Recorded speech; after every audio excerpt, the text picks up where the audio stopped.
আমি কোরআন নিয়ে হাতে বলছি, আমি এই নবীর কথা আছে।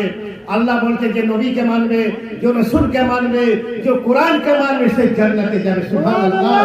এই কোরআন সাবাত করে আমি বলছি, আমি সাবাত করে বলছি, হকদার হয়ে যাবে, জান্নাতের হকদার হয়ে যাবে। যে নবীকে মানবে না, যে রাসূলকে মানবে না, যে পীর পয়গম্বরকে মানবে না, আলা ইন্না আউলিয়াল্লাহি লা খাউফুন আলাইহিম ওয়া লাহুম ইয়াহজানুন। আল্লাহ বলছে, আয় নবী, আয় পয়গম্বর, পীর, তোমরা ভয় করো না। আমার কোরআন নবীর উপরে নাজিল করেছি। এই কোরআনের ওয়াজ নবী করবে, কারো খেমাতা না।